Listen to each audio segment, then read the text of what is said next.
네, 항공 2분기 실적 기대와 3분기 성수기 진입 이 두 가지를 또 살펴보겠습니다. 최근에 좀 여행 가신 분들 많으실 것 같아요. 인천공항 분위기 보시면은 굉장히 좀 사람들이 북적이는 모습들도 있고, 네. 이제 좀 있으면 또 여름휴가 시즌이잖아요. 네. 이미 가신 분들도 있고, 항공주들 좀 살펴보면 좋을 것 같은데, 최근에 네. 여객 수 좀 많이 늘어났나요? 요즘에 공항에 사람이 많더라고요. 네. 저도 5월 달에 이제 정말 거의 한 30년? 30년 넘은 것 같아요.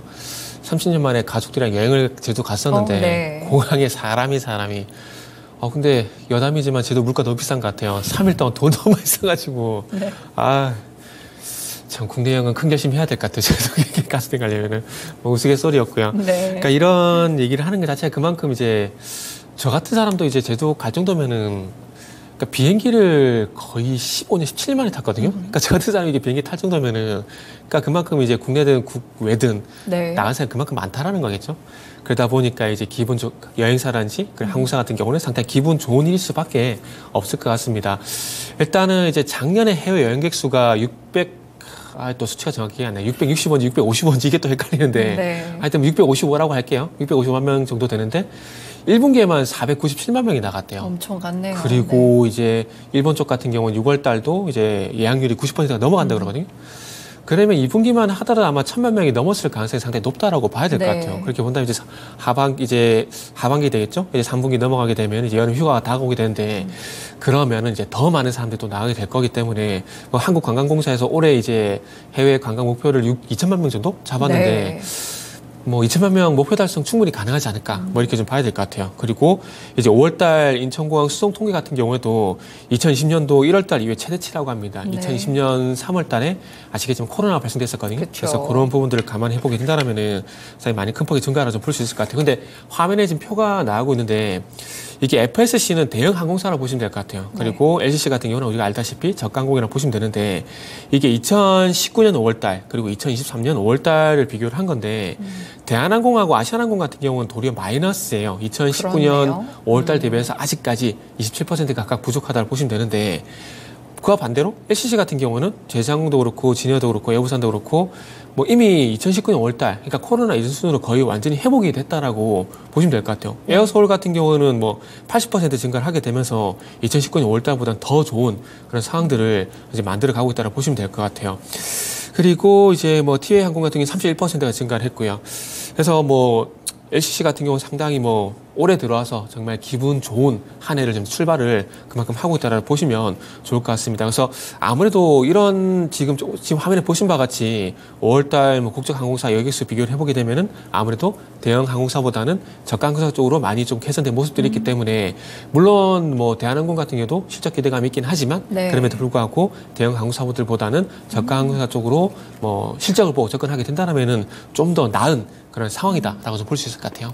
그럼 2분기에도 네. 확실히 좀 저가 항공사들의 실적이 지금 돋보일 것으로 예상이 되고 있나요?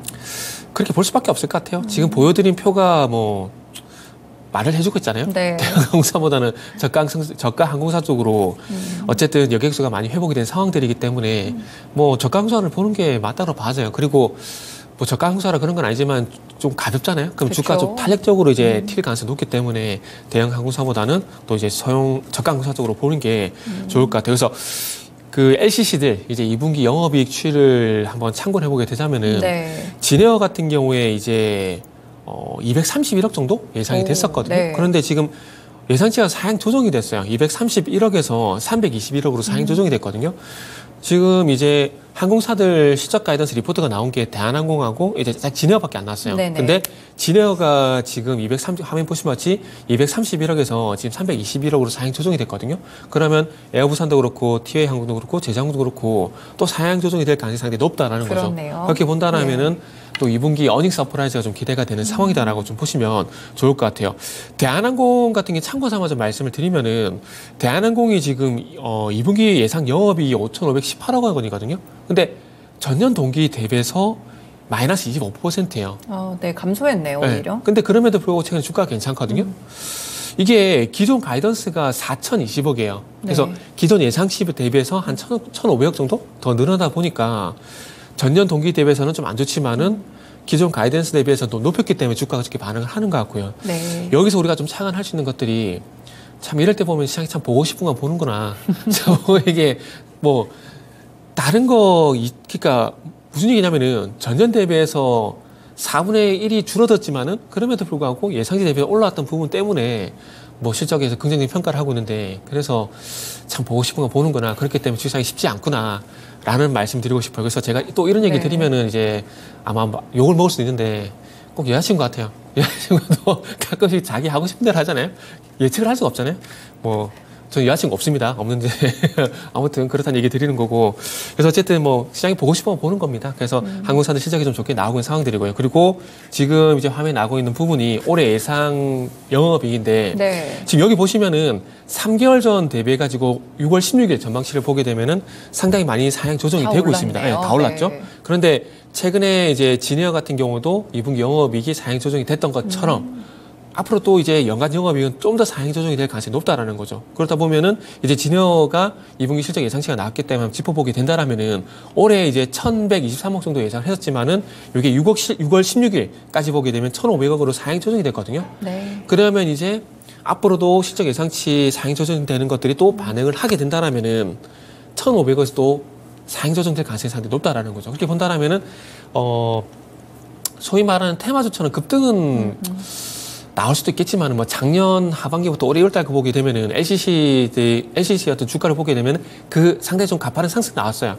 뭐 그렇게 나오면 좋겠지만은 그렇지 않다라고 하더라도 올 연말까지 보게 된다라면 최소 3분기까지 보게 된다라면은 계속해서 이제 주가는 우상향할 가능성이 상당히 높다. 네. 이렇게 좀 보시는 게 좋지 않을까 하는 생각이 좀 듭니다. 그래서 어쨌든 뭐 LCC 올해 들어와가지고 챗GPT라든지 2차 전지가 급등을 하게 되면서 일시적으로 좀 소외를 받았었는데 아마 최근에 좀 시장이 또 조정 구간에 들어가게 되면서 또 시장 대안주로서 좀 부각이 되는 것이 아닌가 좀 봐지고 뭐 짧게는 2분기 실적 전까지 네. 길게 보게 되면은 3분기 실적 발표 전까지는 아마 꾸준히 우상향할 가능성이 또 있지 않을까. 라는 말씀을 좀 드릴 수가 있을 것 같아요. 네, 항공주들 분위기도 좋은데 이제 실적까지 상당히 좀 기대가 되면서 가이던스 높아지는 구간 속에 있습니다. 최근에 항공주들이 진짜 골디락스 상태다 뭐 이런 이야기가 나오는 이유가 결국에는 유가는 떨어지면서 항공료 부담은 좀 덜어지고 또 원달러 환율이 진정되다 보니까 사람들이 여행 가기 좋은 환경들이 조성되는 것 같거든요. 저도 가방에 바꿔놓은 N이 있거든요. 네. 바꿔놓은 N인데 말씀하신 것처럼 진짜 N저가 그러니까 상대적으로 그러니까 우리나라가 원화가 좋아서 그런 게 아니라 엔화가 약세로 가다 보니까 원화가 이제 강세로 가는 거예요. 네. 그러다 보니까 이제 N이 이제 900원도 이탈하는 그런 모습도 나오는데 그러다 보니까 일본적으로 많이 가는 것 같아요. 그리고 요새는 또 N차 여행 얘기 많이 나오더라고요. 한번 갔다가 또 가시는 분 되게 많더라고요. 네. 그러다 보니까 뭐 일본은 기분 좋을 것 같아요. 관광객 들어와서 돈 썼으니까요. 한국 사람 같은 경우 또 돈 많이 쓰잖아요. 해 나가면은. 네. 네.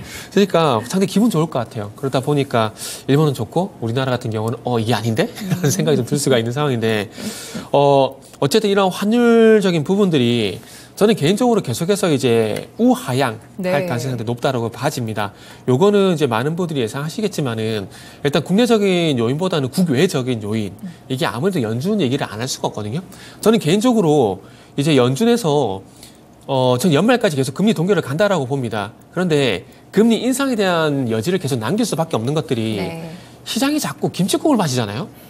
그러다 보니까 파월이 머리가 좀 아플 것 같아요. 그러다 보니까 동결 쪽으로 계속 가겠지만은 그럼에도 불구하고 인상에 대한 액션을 계속 주게 되면서 네. 자꾸 외환시장의 변동성을 키우지 않으려고 계속 노력을 좀 할 것 같아요. 그러나 저는 개인적으로 동결 쪽으로 계속 간다라고 생각을 하고 있고 이 동결을 하다 보면은 아무래도 원화가 좀 강세를 갈 수 있는 그런 요인들이 발생되거든요. 그래서 최근에 보시면은 원화가 1,300원, 1,340원대에서 이제 1,270원대까지 내려온 이유들이 그런 연유라 보시면 될 것 같아요. 그런데 지속적으로 하락할 것이냐? 그건 또 아닌 것 같아요.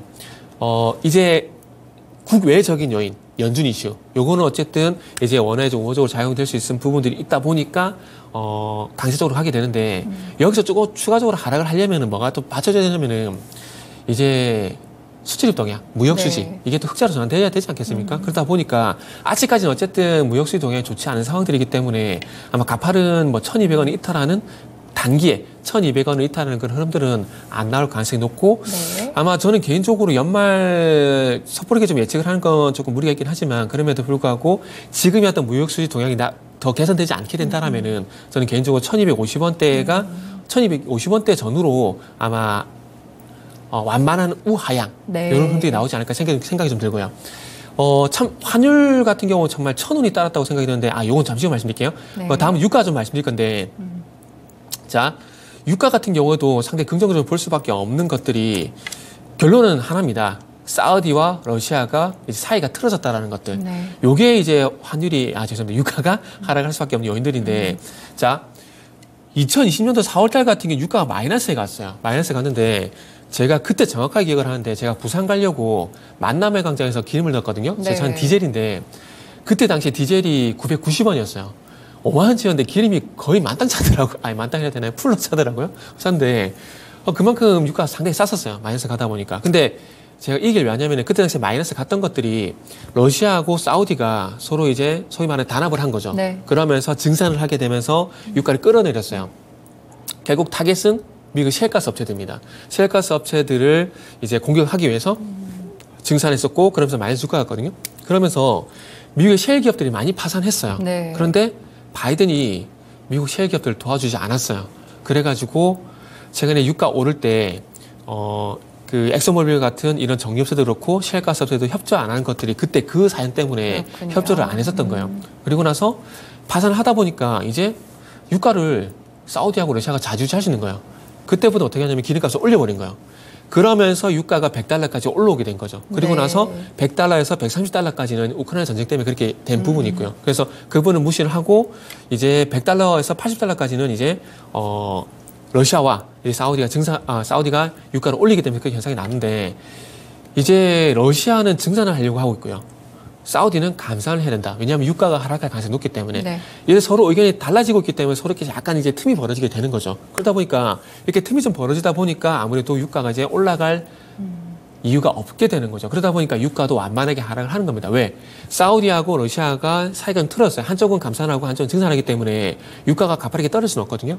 감산, 증산. 요게 좀 대측점이 있다 보니까 유가가 완만하게 하락을 하는 거라 보시면 될 것 같아요. 그래서 저는 개인적으로 만약에 지금 상황이 좀 지속이 되게 된다라면은 저는 개인적으로 유가가 연말까지 60에서 70 정도 아마 그 밴드 사이에 진입을 하지 않을까라고 생각을 하고 있습니다. 그렇다면은 연말까지 환율도 워낙 강세 쪽으로 그리고 유가도 60달러 쪽으로 내려가게 되면은 누가 좋을까요? 항공주가 좋을 수밖에 네. 없다라는 거죠. 자. 유가라든지 환율 같은 경우에는 어쨌든 원가적인 요인들이거든요. 그래서 비용 절감이라는 얘기가 나올 수밖에 없는 상황들이고 거기다가 해외 되게 많이 가요. 수요도 많잖아요. 그렇죠. 그러다 보니까 이제 LCC 같은 경우는 돈을 이제 벌 수밖에 없는 그런 상황들이 될 수 있다라는 거죠. 그러다 보니까 이런 것들만 보더라도 어쨌든 뭐 여기서 갑자기 또 이제 우크라이나 2차 전쟁 이런 게 나오지 않는 이상은 제가 봤을 때는 환율과 유가 이런 흐름들이 나올 가능성이 높고 이 항공업계는 그만큼 대외 여건이 좋아졌다라고 좀 보시면 될 것 같아요. 근데 또 이제 LCC 같은 경우는 정말 좋았던 것들이 제가 조금 전에 환율 얘기하다가 그 말씀 못 드렸는데 자본 잠식. 네. 작년 3분기까지만 하더라도 어떤 얘기가 많았었냐면은 항공사 파산하는 거 아니냐 그 얘기가 되게 많았었거든요. 특히나 이제 뭐 제주항공도 포함이 됐었지만은 3분기를 기점에서 보게 되면은 대한항공하고요. 제주항공을 제외하고는 다 부분 자본 잠식 아니면은 다 완전 자본 잠식이었어요. 네. 근데 요거 화면 잠시 볼게요. 정말 다행인 게 환율이 1,440원까지 가파르게 올라가다가 3분기 시점에서 급격하게 꺾여버렸어요. 네. 이때 어떤 일이 있었느냐? 환율에 대한 어떤 시장이 많이 변화가 생기게 된 거죠. 연준에서 이제 0.75% 인상을 하게 되고 이제 통화 정책들이 변화가 발생되게 되면서 이 원화 환율이 이렇게 변곡점을 맞은 그런 계기가 됐었다는 거죠. 그래서 변곡점이 나오게 되면서 환율이 하락하게 되면서 이제 자본 잠식 우려해서 그때부터 해소가 좀 시작이 됐다라는 거죠. 이때 당시에 만약 환율이 1,440원이 아니라 1,500원, 1,900원 갔다? 그러면 정말 파산하는 저가항공사 저는 나왔다라고 봅니다. 나왔다 봐지고 그리고 상폐되는 회사들이 또 나오지 않을까 생각이 드는데 그러다 보니까 이제 환율이 정말 이제 이 저가항공사들의 상당히 많이 도움이 됐다고 볼 수 있을 것 같아요. 그래서 제가 하나만 그 재무제표를 좀 보면서 말씀드릴게요. 오늘 토픽이 어차피 그 제주항공이기 때문에 제주항공 제가 먼저 좀 체크해보는 네. 의미로 볼게요. 네. 자본 잠식 얘기가 나온 김에 제가 재무제표 한번 보도록 할게요. 요거는 이제 재무제표를 보시게 되면은 이게 자본금이 자본 총계보다 많아지는 현상을 뭐라 그러냐면은 요거를 이제 자본 잠식이라 그럽니다. 그래서 네. 50%까지는 부분 자본 잠식이라고 그러고 이제 100%까지 가게 되면 완전 자본 잠식을 얘기를 하게 되는데 진에어 같은 경우는 상당히 제주항공보다는 그렇죠. 진에어를 좀 보도록 할게요. 네네. 진에어 같은 경우에 최근에 와가지고 지금 자본 잠식을 벗어난 상황들이기 때문에 지금 이제 화면을 보시게 되면은 잘 보세요. 지금 현재 진에어의 지금 작년 그리고 올해 1분기 한번 보시게 되면은 잘 보세요. 진에어 같은 경우는 아직까지도 이 자본 총계보다 잠시만요. 그러니까 지금 자본 총계가 자본금이 많은 이렇게 부분 자본 상승 시스템이 안 쓴데 이렇게 되면 제가 좀 당황스럽죠. 그래서 이거 에어부산을 볼게요. 네. 제가 한 번씩 이렇게 헷갈려가지고요. 그러니까 이해를 해주시면 됩니다. 그래서 어쨌든 바문잠식에서 말씀드리려고 하는 거니까 이해를 좀 해주시면 될 것 같고, 여기 보시면은 잘 보세요. 지금 여기 2021년도 연말 기준으로 보게 되면 에어부산이 잘 보세요. 여기 보시면 자본금이 1,939억이고 자본 총계가 1,300억입니다. 네. 이런 식으로 나오고 있죠. 근데 이게 결국에는 이익잉여금이 3,300억 정도 적자가 나게 되면서 마이너스가 되게 되면 이런 현상이 나온 거거든요. 그러니까 에어부산 같은 경우는 2021년도 기준으로 보게 된다라면은 지금 자본 잠식에 들은 상황이라는 거죠. 그런데 작년 3분기 기점에서 환율이 좀 방향이 바뀌었다는 말씀이었잖아요. 그러면서 가까스로 에어부산 같은 경우는 자본 총계가 1,200억 그리고 자본금이 1,100억으로 넘어가게 되면서 이 자본 잠식 상태에서 벗어나게 된 거죠. 그런데 여기서 보시면 또 아래쪽 이익잉여금을 보시면은, 그런데 중요한 것은 작년까지만 하더라도 4,900억 정도 이 이익잉여금이 좀 더 마이너스가 늘어났습니다. 네. 근데 이익잉여금이 마이너스가 늘어났음에도 불구하고 이제 자본 잠식에서 벗어날 수 있는 이유가 여기 보시면은 소위 말하는 자본잉여금이 2,200억에서 4,900억 정도 늘어난 거예요.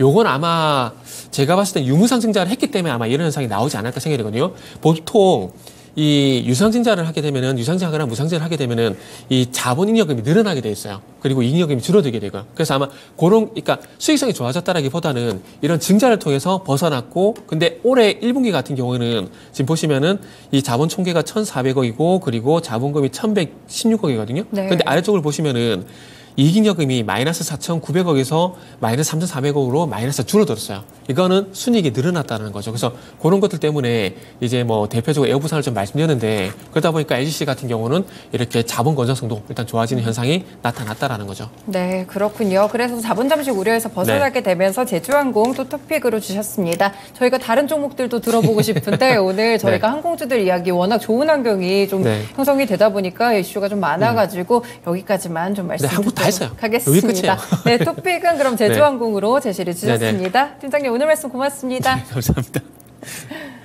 네, 알파프로의 정태근 팀장님과 함께 오늘 항공주들 함께 살펴봤고요. 확실히 LCC 쪽이 훨씬 더 좋은 것 같습니다. 자본 잠식 우려까지 해소되고 있는 제주항공 토픽으로 주셨으니까요. 살펴보시면 좋겠습니다.